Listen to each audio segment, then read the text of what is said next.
5, 4, 3, 2, 1. Well, one of the most challenging things for bosses all over the country right now is how do you effectively lead a remote team? You had it all together before the pandemic, and then all of a sudden everybody's on Zoom. Those challenges and opportunities next on the Jeff Crilley Show.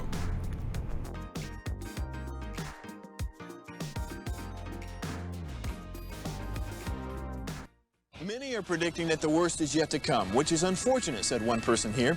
Until now, they've enjoyed the reputation of being the nation's icebox. Watched a burglar in his home this morning by webcam. As a journalist of over 25 years, stories are what make my world turn. Reporting live from the Dallas newsroom tonight, Jeff Crilley, Fox 4 News. But in 2008, I took the jump from my familiar life and started a PR firm from my home. We're talking about anyone with a camcorder like the one I'm using becomes a television network. We started slowly growing the company, and we now have over 100 clients, and we've branched into the world of live digital broadcasting. I now own 8 different TV studios and have a huge team, and the stories that I now get to share are sometimes the most important of my life.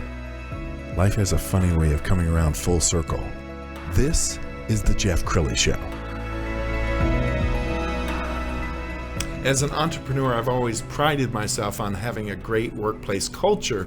And before the pandemic, I would tell people, man, I've got a thank God it's Monday company because I've got employees who love to come to work with their work family. And then the pandemic hits. And I got to be honest, as an entrepreneur, I worried, could I still have that same kind of culture when everybody was working from home? To talk about that right now, a leading expert, Audrey Wyatt. She is the CEO of Leaders and Lifters. Welcome to the show. It's an honor to be here, Jeff. Thanks for having me. Well, you have an incredible story because you were really a road warrior, going around the country, speaking, training, and then the pandemic hit for you. That's exactly right. And just to share a little bit about that, I started Leaders and Lifters as a strategic partner to a company in Silicon Valley, Simplified Coach. And I had traveled around. I probably facilitated over 100 workshops face-to-face and talking about conversational capacity and how do you build that in organizations and in culture. And then the pandemic hit. And then the pandemic hit in March. And I am thinking, what am I going to do? Because I am a heart-to-heart, face-to-face facilitator. That's what I prided myself on. I love the energy of being in the room. And so I had to embrace something virtual. I had to think about video and things like that, things that I thought I would never do because I just want to go in the room and be a part of the people. And now it's like, okay, how can I do this virtually? And so in comes a gentleman, Steve Wolf, and he has a tool called Team Emotional Intelligence. And so with that tool and another one called Inspired Teams, I am now doing virtual team checkups. Wow, I love that. And we've got a brochure that we pulled off of LinkedIn. It's a beautiful brochure that talks about this service. And you're pretty much in a position where in some cases you can only lead remotely these teams. Is that right? That is correct. Right now, people are only doing things virtually. Google actually just put out a distributed teams playbook. And it talks about that, and it talks about creating norms around this, because oftentimes in teams, you just go to work and you try to figure out how to work together. You don't know how do we do this here, and you just kind of fake it till you make it. But Google even says to set emotional team norms. And so that's what I'm about, is helping teams be intentional about setting norms so that they can know, what do I need to do to be high performing, even though we're distributed now. Yes, and I've got to imagine that there were people who were, rock stars in the office because they were extroverts, and then you send that same extrovert home, he or she might be going through a funk. I mean, teams can change when you send them all home, can't they? Absolutely. There are probably a lot of people right now in a funk because of the pandemic, and I am talking to people that way every day. And they don't want people to know it either. They're hiding it. And that's when people hear the word emotional, they run, Mm-hmm. I'm not trying to make your team more emotional. I'm trying to make it more emotionally intelligent. How do you identify these hidden things that are happening? And so strange behaviors are showing up now. Right. And that's why companies hire you, is to go in there and kind of massage things, right? That's correct. And the really cool thing is that it's a data-driven approach. So I'm talking about a lot of fluffy things, but we have data to back it up. So what we know is that there are 9 team emotional norms that high-performing teams, they hit these norms at a high level. So we just gauge your team. How's it doing?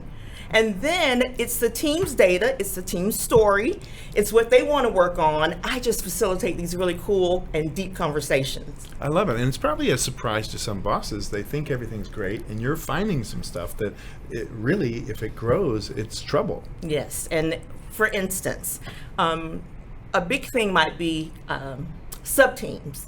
You know, the meeting after the meeting. So people are, they're joining and they're on their Zoom calls. They're not liking it or enjoying Zoom even. And then they're behind the scenes saying, you know, we could have covered this or we should have done that. So this tool will uncover even things like sub-teams or maybe there's a person that's behaving and they're disengaged. They're not as engaged as they once were. Well, this tool will uncover that type of thing too, because it's their data and it's a way to bring some things to the table that should be addressed. We're moving 9-0 still, and we're not necessarily hitting the things that should be addressed. Well, I know a real hot topic right now, and you're getting calls on this, is diversity in the workplace. Tell us about that. Yes, absolutely. So I had the chance to facilitate around diversity prior to the pandemic, and I wouldn't touch the topic with a 10-foot pole, and that's the truth. I just didn't think it would be, you could affect any change there, and I'm all about making a difference, all about making a big impact. I didn't think people were really ready for the conversation. Now they are. And I will tell you a story that happened to me after my neighbor came over. And she brought flowers and and I've been her neighbor for 20 years. She brought flowers and a 5-page letter explaining who they are and why diversity matters to her. And she was checking on me. What she didn't know is that I was in the house. I was a wreck. And so from that, I'm like, it's time. Now, I am certified in crucial conversations. It is time to have these diversity conversations. And it's not enough for just me to be in the room now. We need to bring all these diverse viewpoints and be able to tackle something that hasn't been yet it's just hard right now, and it hasn't been yet identified or rectified. That's the word I'm looking for. Yeah, and it's important for bosses who are watching this to bring in a pro like yourself, because the boss may or may not be good at leading a team discussion, and if the boss says something polarizing, all of a sudden the exercise is over. Yes. You, being an expert in crucial conversations, you approach it differently, don't you? I do. I give them the tools to be able to, number one, it's okay if you mess up. A lot of people are wondering, should I have this conversation? How do I address it? I did a program with a group of ladies, and that was the one thing they were asking me, I'm scared I'm going to say the wrong thing. Well, that's why we need to have this conversation. We've been suppressing, and I will give you the tools to be able to put some things on the table, address it in a way that's non-threatening, but that we can really solve some big problems. Okay, we're almost out of time. Final thoughts for the viewer. What would you like to leave them with? Yeah, I would like to leave the viewer with, I want to leave them with a word, love. And it sounds really strange for the business world. When I came along, you didn't say love in the business world. But I really do think now is the time we have to love each other better. We have to come together, care more for each other, and do that in teams and in companies, and make that a part of your culture. That's beautiful. I just heard a little preacher. That was my father is a brother, uncle, all ministers, so I recognize a preacher when I hear one. That's wonderful. Yeah, you might have a calling. All right, well, that's it. We're going to put your website up so people can get in touch. Leadersandlifters.com is the website. Audrey Wyatt, thank you so much for coming on the show. Thank you so much for having me. You bet. And that's it for now. We'll see you next time.